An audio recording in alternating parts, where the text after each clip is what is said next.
Hi ನಮಸ್ಕಾರ. ಈ ಸ್ಕಿಟ್ಟಲ್ಲಿ ನಾನು ಸಿ ಸಿ ಟಿ ವಿ ಬಗ್ಗೆ, ಅದರ ಕೆಲಸಗಳ ಬಗ್ಗೆ, ಅದರ ಟೆಕ್ನಾಲಜಿ ಬಗ್ಗೆ, ಮ್, ಅದರ ಉಪಯೋಗಗಳ ಬಗ್ಗೆ, ಅದರ ಅಗತ್ಯತೆ ಬಗ್ಗೆ, ಅನಿವಾರ್ಯತೆ ಬಗ್ಗೆ ಮತ್ತು ಸಿ ಸಿ ಕ್ಯಾಮ್ರಾದ ಬಳಕೆಯ ಬಗ್ಗೆ ಅದರ ಸಂಪೂರ್ಣ ಮಾಹಿತಿ ಕೊಡೋದಕ್ಕಾಗದೆ ಹೋದರೂ ಸಿಂಪಲ್ಲಾಗಿ ನಾನು ಪುಸ್ತಕಗಳಲ್ಲಿ ಓದಿದಂತೆ ಮತ್ತು ಹೊರಗಿನ ಪ್ರಪಂಚದಲ್ಲಿ ನೋಡಿದಂತೆ ನನ್ನ ತಿಳುವಳಿಕೆಯನ್ನು ಈ ಸ್ಕಿಟ್ಟಲ್ಲಿ ನಾನು ಕೊಡೋದಕ್ಕೆ ಸಣ್ಣ ಪ್ರಯತ್ನವನ್ನು ಮಾಡ್ತಾಯಿದ್ದೀನಿ. ಸಿ ಸಿ ಕ್ಯಾಮ್ರಾವನ್ನು ಶಿವನ ಮೂರನೇ ಕಣ್ಣು ಅಂತ ಕರೀತಾರೆ. ದೇವರು ಮನುಷ್ಯನಿಗೆ 2 ಕಣ್ಣು ಕೊಟ್ಟಿದ್ದಾನೆ. ಆ 2 ಕಣ್ಣುಗಳಿಗೂ ಕಾಣದೇ ಇರತಕ್ಕಂಥ ದೃಶ್ಯಗಳು ಮತ್ತು ಧ್ವನಿ ದಾಖಲೆಗಳು, ದೃಶ್ಯ ದಾಖಲೆಗಳು ಸಿ ಸಿ ಕ್ಯಾಮ್ರಾದಲ್ಲಿ ಕಾಣ್ತವೆ. ಆದ್ದರಿಂದ ಅದನ್ನು ಸಿ ಸಿ ಕ್ಯಾಮ್ರಾವನ್ನು ಶಿವನ ಮೂರನೇ ಕಣ್ಣು ಅಂತ ಕರೀತಾರೆ. ಈ ಸಿ ಸಿ ಕ್ಯಾಮ್ರಾದ ವಿಷಯಕ್ಕೆ ಸಂಬಂಧಪಟ್ಟಂತೆ ಇಷ್ಟೆಲ್ಲ ಅಂಶಗಳನ್ನು ಹೇಳಿದೆ. ಇನ್ನು ಇದಕ್ಕೂ ಹೊರತುಪಡಿಸಿ ಯಾವ ಕ್ಷೇತ್ರಗಳಲ್ಲಿ ಇದನ್ನು ಬಳಸ್ತಾರೆ ಅಂತಕ್ಕಂಥದ್ದು ಮುಂದೆ ಹೇಳ್ತೀನಿ. ಸಿ ಸಿ ಟಿ ವಿ ಅಂದರೆ long form closed circuit television ಅಂತ. ನಾವು B.Ed ಎಜುಕೇಷನಲ್ ಟೆಕ್ನಾಲಜಿನಲ್ಲಿ ಓದಿದಂತೆ ನಾವು B.Ed ಮತ್ತು M.Ed ತರಬೇತಿಯಲ್ಲಿ ಸಿ ಸಿ ಟಿ ವಿ ಬಗ್ಗೆ ಓದಿದ್ವಿ. ಸಿ ಸಿ ಟಿ ವಿ ಬಗ್ಗೆ ಓದಿದ ಮೇಲೆ ಯಾಕೆ ಸಿ ಸಿ ಟಿ ವಿ ಬಗ್ಗೆ ನಮ್ಮನ್ನು ಓದಿಸಿದ್ದಾರೆ B.Ed ಪದವಿಯಲ್ಲಿ? ಯಾಕಂತಂದ್ರೆ ಅದನ್ನ ಬಳಸ್ತಾರೆ, ಅದಕ್ಕೆ ಓದಿಸಿದ್ದಾರೆ. ಸುಮ್ಮನೆ ಓದಿ ಯಾವುದೊಂದು ತಂತ್ರಜ್ಞಾನವನ್ನು ಕಂಡಿಡ್ದೋ ಅದು ಮನುಷ್ಯನ ಉಪಜೀವನಕ್ಕೆ, ಮನುಷ್ಯನ ಜೀವನಕ್ಕೆ ಒಳ್ಳೆಯದಾಗ್ತಾ ಇದೆ ಆ ತಂತ್ರಜ್ಞಾನದಿಂದ ಅಂತಂದರೆ ಅದನ್ನು ಬಳಸೋರಲ್ಲಿ ತಪ್ಪಿಲ್ಲ. ಎಲ್ಲ ಕಡೆ ಬಳಸೋರಲ್ಲಿ ತಪ್ಪೇನೂ ಇಲ್ಲ. ಬಳಸಲೇಬೇಕು, ಅನಿವಾರ್ಯ, ಅಗತ್ಯತೆಯೂ ಕೂಡ. ಅದರಿಂದ ಉಪಯೋಗಗಳು ಆಗುವ ನಿಟ್ಟಿನಲ್ಲಿ ಇದ್ದರೆ ಬಳಸೋದು ಅನಿವಾರ್ಯ ಮತ್ತು ಅಗತ್ಯತೆಯ ಮಹತ್ವಪೂರ್ಣ, ಸುರಕ್ಷತೆಯ ದೃಷ್ಟಿಯಿಂದ ಮಹತ್ವಪೂರ್ಣ. ಇನ್ನು ಅದನ್ನು ದುರ್ಬಳಕೆ ಮಾಡಿಕೊಂಡರೆ ಅದು ಅಷ್ಟೇ ಮಾರಕ ಮತ್ತು ಅದು ಅಷ್ಟೇ ಅಪಾಯಕಾರಿ. ಮನುಷ್ಯನ ತಂತ್ರಜ್ಞಾನ ಇವತ್ತು ಬಾಂಬ್ ಕಂಡಿಡಿದ್ರು. ಆಲ್ಬರ್ಟ್ ಐನ್ಸ್ಟೈನ್ E=mc² ಕಂಡಿಡ್ದ. ಅದರ ಮೂಲಕ ಅಣುಬಾಂಬ್ ಕಂಡಿಡಿದ್ರು.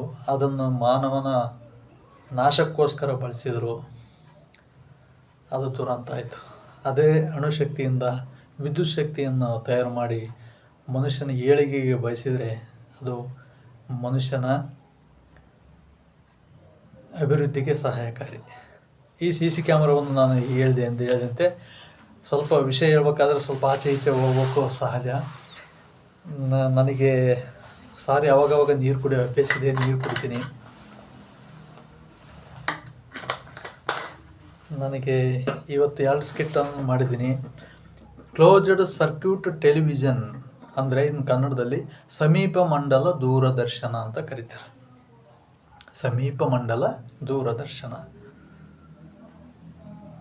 ಸೊ ಆ ಸಿ ಸಿ ಕ್ಯಾಮ್ರಾದಲ್ಲಿನ ದೃಶ್ಯದಲ್ಲಿ ಒಳಗಾಗುವವರು ಅದೇ ಕಾಲದಲ್ಲಿ ದೃಶ್ಯೀಕರಣ ಮಾಡ್ತಕ್ಕಂಥ ಕಾಲದಲ್ಲಿ ನೋಡಲು ಬರೋದಿಲ್ಲ. ದೂರದರ್ಶನ ಅಂದ್ರೇನು? ಟೆಲಿವಿಷನ್ನು, ದೂರದ ವಿಷಯಗಳನ್ನು ನಮಗೆ ಸ್ಯಾಟಲೈಟ್ ಮೂಲಕ, ಉಪಗ್ರಹಗಳ ಮೂಲಕ ಟೆಲಿವಿಷನ್ನಲ್ಲಿ ನಮಗೆ ಕಾಣ್ತದೆ. ಅದು ನಮಗೆ ದೂರದರ್ಶನ ಅಂತ ಹೇಳ್ತೀವಿ. ಆದರೆ ಇದು ಸಮೀಪ ಮಂಡಲ ದೂರದರ್ಶನ. ಸೊ ಅಲ್ಲೇ ಸರೌಂಡಿಂಗ್, ಅಲ್ಲೇ ನಮ್ಮ ಹತ್ರ ಒಂದು 10 ಮೀಟ್ರ್, 15 ಮೀಟ್ರ್, 20 ಮೀಟ್ರ್ ಒಂದು ಚೌಕಟ್ಟಿನ ಒಂದು ಪ್ರದೇಶವನ್ನು ಕವರ್ ಮಾಡಿ ಅದು ದೃಶ್ಯಾವಳಿಗಳನ್ನು, ಧ್ವನಿ ಸುರುಳಿಗಳನ್ನು ಹಿಡಿದಿಟ್ಕೊಳ್ಳುತ್ತೆ. ಅದಕ್ಕೆ ಸಮೀಪ ಮಂಡಲ ಅಂತ ಕರೀತಾರೆ. ದೂರದರ್ಶನ ದೂರ ಮಂಡಲ. ಇದು ಸಿ ಸಿ ಟಿ ವಿ ಸಮೀಪ ಮಂಡಲ, ಕ್ಲೋಸ್ಡ್ ಸರ್ಕ್ಯೂಟ್ ಟೆಲಿವಿಷನ್. ಆ ದೃಶ್ಯ ಮತ್ತು ಧ್ವನಿ ಸುರುಳಿಗಳನ್ನು ಸೆರೆ ಹಿಡಿದುಕೊಂಡಿರ್ತಕ್ಕಂಥ ಆ ಸಿ ಸಿ ಕ್ಯಾಮ್ರಾವು ಅಲ್ಲಿ ಆ ಪ್ರದೇಶದಲ್ಲಿ ಯಾವ ರೀತಿ ಕೆಲಸ ಕಾರ್ಯಗಳು ಅಲ್ಲಿ ಇರ್ತಕ್ಕಂಥ ಏನು ಚಟುವಟಿಕೆಗಳು ನಡೆದು ಅಂತಕ್ಕಂಥ ಅದನ್ನು ನಡೆದಿರೋದನ್ನ ಸೆರೆ ಹಿಡಿಯುತ್ತೆ. ಅದು ಯಾವುದೋ ಒಂದು ಸಂದರ್ಭದಲ್ಲಿ ಕ್ಲಾರಿಫಿಕೇಷನ್ಗೆ ಬೇಕಾಗುತ್ತೆ.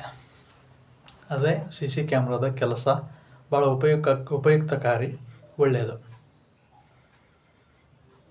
ಅದು CC ಕ್ಯಾಮ್ರಾ ಅಂತಕ್ಕಂಥದ್ದು ಸತ್ಯವನ್ನೇ ಹೇಳುತ್ತೆ. ಅದು ದೃಶ್ಯ ಮಾಧ್ಯಮ ಆಗಿರುತ್ತೆ, ಶ್ರವಣ ಮಾಧ್ಯಮವೂ ಸಹ ಆಗಿರುತ್ತೆ. ಈ CC ಕ್ಯಾಮ್ರಾದ ಅರ್ಥವನ್ನು ಹೇಳಿದೆ ನಾನು. ಈ CC ಕ್ಯಾಮ್ರಾದ ಬಳಕೆ ಹೇಗಪ್ಪ, ಎಲ್ಲಿ ಯಾವ ಕ್ಷೇತ್ರಗಳಲ್ಲಿ ಸರ್ಕಾರ ತನ್ನ ವಿವಿಧ ಇಲಾಖೆಗಳಲ್ಲಿ ಬಳಸುತ್ತೆ, ಪೊಲೀಸ್ ಕ್ಷೇತ್ರದಲ್ಲಿ ಬಳಸುತ್ತೆ, ಟ್ರಾಫಿಕ್ ಸಿಗ್ನಲ್ಸ್ಗಳಲ್ಲಿ ಬಳಸುತ್ತೆ, ಮತ್ತು ವಿಶೇಷವಾಗಿ ಹಾಸ್ಪಿಟಲ್ಗಳಲ್ಲಿ CC ಕ್ಯಾಮ್ರಾಗಳು ಸಿಕ್ಕಾಪಟ್ಟೆ ಬಳಕೆ ಆಗ್ತಾಯಿವೆ, ಆಗಲೇಬೇಕು. ಇದರಿಂದ ಏನಾಗ್ತದಪ್ಪ ಅಂತಂದರೆ ಸತ್ಯಾಂಶ ಹೊರಬರುತ್ತೆ ಏನಪ್ಪ ಅಂಥೇಳಿ. ಇಲ್ಲಾಂದರೆ ಸುಳ್ಳಾಂಶ ಹಬ್ಬುವಂತಹ ಸಾಧ್ಯತೆಗಳಿದ್ದಾವೆ. ಈಗ ಮಿಸ್ಗೈಡ್ ಅಪಪ್ರಚಾರ ಮಾಡ್ತಕ್ಕಂಥ ಅಪಪ್ರಚಾರ ಮಾಡುವ ಒಂದು ದಳವೇ ಸೃಷ್ಟಿಯಾಗಿರ್ತಕ್ಕಂಥ ಆಹಾರ, ವೇಷಭೂಷಣ, ವಸತಿ ವಿಭಿನ್ನವಾಗಿರ್ತಕ್ಕಂಥ, ಅದಕ್ಕೋಸ್ಕರನೇ ಅಪಪ್ರಚಾರ ಒಬ್ಬರ ಬಗ್ಗೆ ಮಾಡ್ತಕ್ಕಂಥ ದಳವೇ ಸೃಷ್ಟಿಯಾಗಿರ್ತಕ್ಕಂಥ ಈ ಮೋಸದ ಜಗತ್ ಪ್ರಪಂಚದಲ್ಲಿ ನಿಜವಾದ ಸತ್ಯಾಂಶವನ್ನು ಹೊರಹಾಕುವ ಕೆಲಸವನ್ನು ಮಾಡುವುದು ಅದೊಂದೇ ಶಿವನ ಮೂರನೇ ಕಣ್ಣು CC ಕ್ಯಾಮ್ರಾ. ಇದರಿಂದ ಅದರ ಉಪಯೋಗಗಳು, ದೂರದಿಂದ ಕುಂತ್ಕೊಂಡು ಯಾವ ಸ್ಥಳದಲ್ಲಿ ಏನು ಘಟನೆ ಆಗ್ತಾ ಇದೆ ಅಂತಕ್ಕಂಥದ್ದನ್ನು ವೀಕ್ಷಿಸ್ಬೋದು. ಅದರ ಧ್ವನಿ ಸುರುಳಿಯನ್ನು ಸಹ ನಾವು ಸೆರೆ ಹಿಡಿಬೋದು. ಇದರಿಂದ ಒಳ್ಳೆಯ ಆರೋಗ್ಯಕರಯುತವಾಗಿರ್ತಕ್ಕಂಥ ಕೆಲಸದ ವಾತಾವರಣ, ಅದು ಯಾವುದೇ ಪಬ್ಲಿಕ್ ಸೆಕ್ಟರ್ ಆಗಿರ್ಬೋದು, ಪ್ರೈವೇಟ್ ಸೆಕ್ಟರ್ ಆಗಿರ್ಬೋದು, ವಾತಾವರಣವನ್ನು ಸೃಷ್ಟಿ ಮಾಡಲು, ಕೆಲಸದಲ್ಲಿ ದಕ್ಷತೆಯನ್ನು ಹೆಚ್ಚಿಸಲು, ಸಾಮರ್ಥ್ಯವನ್ನು ಹೆಚ್ಚಿಸಲು, ಮಾಡಿರ್ತಕ್ಕಂಥ ಕೆಲಸವನ್ನು ಮೌಲ್ಯಮಾಪನ ಮಾಡಲು, ದಕ್ಷತೆ ಪ್ರಾಮಾಣಿಕತೆಯಿಂದ ಸೇವಾ ಕ್ಷೇತ್ರದಲ್ಲಿ ಸೇವೆಯನ್ನು ಸಲ್ಲಿಸಲು, ಪ್ರತಿಯೊಬ್ಬ ನಾಗರಿಕನಿಗೆ, ಪ್ರಜೆಗಳಿಗೆ, ರಾಜಕಾರಣಿಗಳಿಗೆ, ಅಭಿಯಂತರ, ವೈದ್ಯನಿಗೆ, ನ್ಯಾಯವಾದಿಗೆ, ನ್ಯಾಯಾಧೀಶರಿಗೆ, ಕಾರ್ಮಿಕರಿಗೆ, ಸಾರ್ವಜನಿಕರಿಗೆ, ರೈತರಿಗೆ, ಶಿಕ್ಷಕರಿಗೆ, ಮಕ್ಕಳಿಗೆ, ಒಟ್ಟಾರೆಯಾಗಿ ಇಡೀ ಒಬ್ಬ ಮಾನವ ಜೀವಿಗೆ ಅಷ್ಟೇ ಅಲ್ಲ, ಪ್ರತಿಯೊಂದಕ್ಕೂ ವೈಜ್ಞಾನಿಕ, ಧಾರ್ಮಿಕ, ಸಾಮಾಜಿಕ, ಆರ್ಥಿಕ ಎಲ್ಲ ಕ್ಷೇತ್ರಗಳಲ್ಲಿ ಇದರ ಬಳಕೆಯಿಂದ ಮಾನವನ ಏಳಿಗೆಯಾಗುವುದರಲ್ಲಿ ಯಾವುದೇ ಅನುಮಾನವಿಲ್ಲ. This is A CC camera. ಇದು 7 ನಿಮಿಷ ಆಯಿತು ಈ ಸ್ಕಿಟ್ಟು. ಅತ್ಯಂತ ಬೇಗ ಮುಗಿಸಿರ್ತಕ್ಕಂಥ ಸ್ಕಿಟ್ಗಳಲ್ಲಿ ಇದು ಒಂದು, ಮುಗಿಸ್ತಾ ಇರ್ತಕ್ಕಂಥ ಸ್ಕಿಟ್ಗಳಲ್ಲಿ. ಸೊ ಅದ್ರ ವಿವಿಧ ಪ್ರಕಾರದ CC ಕ್ಯಾಮ್ರಾಗಳಿದ್ದಾವೆ. ಸ್ಟಿಕ್ಕು, ದೊಡ್ಡವು, ಮಧ್ಯಮ ಗಾತ್ರದಲ್ಲಿ, ಕಣ್ಣಿಗೆ ಸೂಕ್ಷ್ಮವಾಗಿ ಗಮನಿಸಿದರೆ ಮಾತ್ರ ಕಾಣ್ತಕ್ಕಂಥವು, ವೈರ್ಲೆಸ್ಗಳು, ಆಮೇಲೆ ಅವೇನು ಕೈಗೆ ರೇಡಾರ್ ಹಾಕ್ಕೊಳ್ತಕ್ಕಂಥವು, ಸ್ಯಾಟಲೈಟ್ ನೇರ ಕನೆಕ್ಷನ್ ಇರ್ತಕ್ಕಂಥವು, ಸಣ್ಣ CC ಕ್ಯಾಮ್ರಾಗಳು. ಸುಮಾರು 2,500-3,000 ರೂಪಾಯಿಗೆ CC ಕ್ಯಾಮ್ರಾಗಳು ಸಿಗ್ತವೆ. ದುಡ್ಡಿರ್ಬೇಕು ಅಷ್ಟೇ ತಗೊಳ್ಳೋದಕ್ಕೆ. ಸರ್ಕಾರ ಮನಸ್ಸು ಮಾಡಿದರೆ CC ಕ್ಯಾಮ್ರಾ ವ್ಯವಸ್ಥೆಯನ್ನು ಎಲ್ಲ ಕಡೆ ಮಾಡ್ಬೋದು. ಒಳ್ಳೆಯ ದಕ್ಷ ಆಡಳಿತ ದೃಷ್ಟಿಯಿಂದ, ಮತ್ತು ಒಳ್ಳೆಯ ರೀತಿಯಲ್ಲಿ ಚಿಕ್ಕ CC ಕ್ಯಾಮ್ರಾಗಳು, ದೊಡ್ಡ CC ಕ್ಯಾಮ್ರಾಗಳು, 2,000-3,000 ರೂಪಾಯಿಗಿಂತ ಹೆಚ್ಚಿನ ರೇಟ್ನಲ್ಲಿ CC ಕ್ಯಾಮ್ರಾಗಳು, 3D CC ಕ್ಯಾಮ್ರಾ ಅಂತ ಬಂದವೆ. ಎಲೆಕ್ಷನ್ ಡ್ಯೂಟಿನಲ್ಲಿ ಕುಂದಿರ್ಸಿರ್ತಾರೆ. ಪೋಲಿಂಗ್ ಸ್ಟೇಷನ್ಗೆ ಹೋದಾಗ ಒಳಗಡೆ ಪೋಲಿಂಗ್ ಬೂತ್ನಲ್ಲಿ ಕುಂದಿರ್ಸಿರ್ತಾರೆ, 3D CC ಕ್ಯಾಮ್ರಾ ಅಂತೇಳಿ. ನಾನು ಎಲೆಕ್ಷನ್ ಲಾಸ್ಟ್ ಟೈಮಲ್ಲಿ ಆಮೇಲೆ ಎಲೆಕ್ಷನ್ ಡ್ಯೂಟಿ ಮಾಡಿದಾಗ ಚಾಮುಂಡೇಶ್ವರಿ ಕ್ಷೇತ್ರದಲ್ಲಿ ಬೆಳಗ್ಗೆ 4 ಗಂಟೆಗೆ ಯೋಗ ಮಾಡ್ತಾಯಿದ್ದೆ ನಾನು, ಲೈಟ್ ಹಾಕ್ಕೊಂಡು. ಆಮೇಲೆ CC ಕ್ಯಾಮ್ರಾ ಇಟ್ಟಾರ ಮೀಟಿಂಗಲ್ಲಿ ಹೇಳಿದ್ರು, ಕೇಳಿದ್ದೆ. ನಾನೇನು ಮಾಡಲಿ, ಮತ್ತು ನನ್ನ ಪ್ರಕಾರ ನಾನು 4 ಗಂಟೆಗೆ ಎದ್ದೆ, ಯೋಗ, ಪ್ರಾಣಾಯಾಮ, ಧ್ಯಾನ ಮಾಡಿದೆ. 5 ಗಂಟೆಗೆ ನಾನು ಯೋಗ ಮುಗೀತು. ಆಮೇಲೆ ಒಬ್ಬರು ಹೇಳೋಕ್ಕೆ ಸ್ಟಾರ್ಟ್ ಮಾಡಿದ್ರು. ಅಷ್ಟೊತ್ತಿಗೆ ನಾನೆಲ್ಲ ನಿತ್ಯ ಕರ್ಮಗಳನ್ನು ಮುಗಿಸ್ಕೊಂಡು ರೆಡಿಯಾಗಿ ಕುಂತ್ಬಿಟ್ಟಿದ್ದೆ ಪೋಲಿಂಗ್ ಬೂತಲ್ಲಿ ಮಿಷನ್ ಕಾಯ್ಕೊಂತ. ಅಲ್ಲಿ ಯಾವ 3D ಕ್ಯಾಮ್ರಾ ಇದ್ರೇ, ಯಾವ ಕ್ಯಾಮ್ರಾ ಇದ್ದರೆ ನನ್ನ ಕೆಲಸ ನಾನು ಮಾಡ್ತೀನಿ ಅಷ್ಟೇ. ಯೋಗ, ಪ್ರಾಣಾಯಾಮ, ಧ್ಯಾನಕ್ಕೆ CC ಕ್ಯಾಮ್ರಾದ ಮರೆಮಾಚಿ ಹಾಕಬೇಕು. 3D ಕ್ಯಾಮ್ರಾ ದೊಡ್ಡದು, ಅಂಥ ದೊಡ್ಡ CC ಕ್ಯಾಮ್ರಾಗಳು ಇದ್ದಾವೆ. ಈ ಥರದ ಸಂದರ್ಭಗಳಲ್ಲಿ ಇನ್ನೂ ಟೆಕ್ನಾಲಜಿ, ವೈಜ್ಞಾನಿಕ, ತಾಂತ್ರಿಕ ಕ್ಷೇತ್ರಗಳು ಮುಂದುವರೆದಂತೆ ಮನುಷ್ಯನ ಏಳಿಗೆಗೆ ಆರೋಗ್ಯಯುತವಾಗಿರ್ತಕ್ಕಂಥ ಸಮಾಜದ ನಿರ್ಮಾಣಕ್ಕೆ ತಂತ್ರಜ್ಞಾನವನ್ನು ವಿಜ್ಞಾನವನ್ನು ಬಳಸಿಕೊಳ್ಳಬೇಕೇ ಹೊರತು ಮನುಷ್ಯನ ಆರೋಗ್ಯ ಸಮಾಜದ ಆರೋಗ್ಯವನ್ನು ಕೆಡಿಸುವಂತಹ ಕೃತ್ಯಗಳಿಗೆ ದುಷ್ಕೃತ್ಯಗಳಿಗೆ ಈ CC ಕ್ಯಾಮ್ರಾಗಳಾಗಲಿ ತಂತ್ರಜ್ಞಾನ ಆಗಲಿ ಯಾವುದೇ ತಾಂತ್ರಿಕ ವೈದ್ಯಕೀಯ ಜ್ಞಾನವನ್ನು ಬಳಸ್ಕೊಳ್ಳಬಾರದು ಅಂತಕ್ಕಂಥದ್ದು ನನ್ನ ವೈಯಕ್ತಿಕ ಅಭಿಪ್ರಾಯ. ಸೊ ಈ ಸ್ಕಿಟ್ಟಲ್ಲಿ ನಾನು ಚರ್ಚೆ ಮಾಡ್ತಕ್ಕಂಥ ವಿಷಯವನ್ನು ಚರ್ಚೆ ಮುಂದುವರಿಸೋದಾದರೆ ಪ್ರತಿಯೊಂದು ಸಮಸ್ಯೆಗೆ ಪರಿಹಾರ ಇದ್ದೇ ಇರುತ್ತೆ. ಮಾನವೀಯತೆಯ ದೃಷ್ಟಿಯಿಂದ ದೇಶದ ನೈತಿಕ ಸಾಮಾಜಿಕ ಸಾಂಸ್ಕೃತಿಕ ಸಾಹಿತ್ಯಿಕ ಚೌಕಟ್ಟನ್ನು ಮೀರದಂತೆ ಬದುಕುವುದಕ್ಕೆ ದಾರಿ ಸುಗಮವಾಗಿ ನಿರ್ಮಿಸಿಕೊಳ್ಳಲು ಮಾನವನೇ ಕಂಡುಕೊಂಡಿರ್ತಕ್ಕಂಥ ಸಮಸ್ತ ತಂತ್ರಜ್ಞಾನವು ಅವನ ಅನುಕೂಲಕ್ಕಿದೆಯೇ ಹೊರತು ಅವನ ನಾಶಕ್ಕಿಲ್ಲ. This is the point.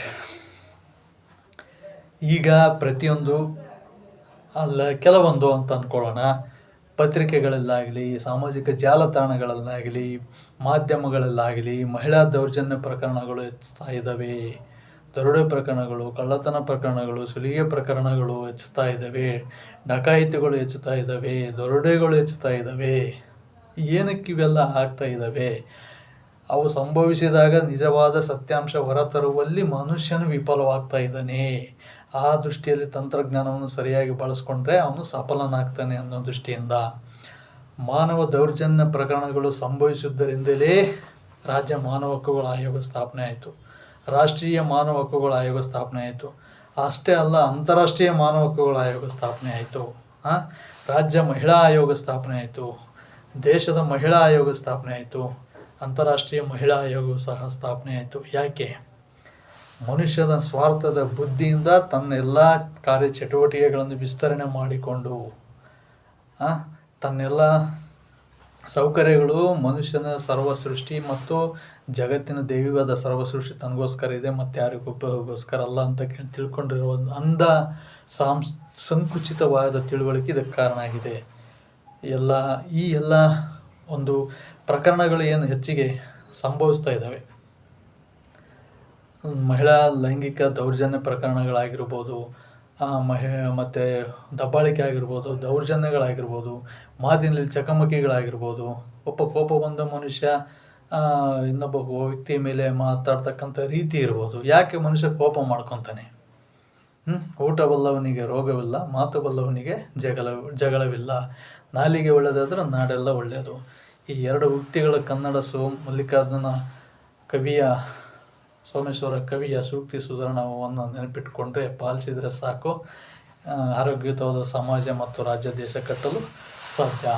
ಇಂದಿನ ಶಿಕ್ಷಣ ವ್ಯವಸ್ಥೆಯಲ್ಲಿ ವಿಭಿನ್ನವಾಗಿರ್ತಕ್ಕಂಥ ನಮ್ಮ ದೇಶ ಬಹುಭಾಷೆ, ಬಹು ಸಂಸ್ಕೃತಿ, ಬಹುಧರ್ಮ, ಬಹುಜಾತಿ, ಬಹುಜನಾಂಗ, ಭೌಗೋಳಿಕ ಪ್ರದೇಶ, ವಿಭಿನ್ನವಾಗಿರ್ತಕ್ಕಂಥ ವಾಯು, ವಿಭಿನ್ನವಾಗಿರ್ತಕ್ಕಂಥ ಜಲ, ನದಿ, ವಾಯು, ಸಾಂಸ್ಕೃತಿಕ ಒಡನಾಟ ಮತ್ತು ಭಾಷೆಯ ಸಂಸ್ಕೃತಿ, ವೇಷಭೂಷಣ, ಕಲೆ, ವಾಸ್ತುಶಿಲ್ಪ, ಸಂಸ್ಕೃತಿ, ಅಭಿಯಂತರಿಕೆ, ವೈದ್ಯಕೀಯ, ಸಾಹಿತ್ಯ, ವಿಜ್ಞಾನ, ಕಲೆ, ಧರ್ಮ ಇವೆಲ್ಲವುಗಳನ್ನು ಒಳಗೊಂಡಿರ್ತಕ್ಕಂಥ ವಿಭಿನ್ನವಾಗಿರ್ತಕ್ಕಂಥ ನಮ್ಮ ದೇಶದಲ್ಲಿ ಏಕತೆ ಸಾಧಿಸಲು ತಂತ್ರಜ್ಞಾನವನ್ನು ಬಳಸ್ಕೊಳ್ಬೇಕು.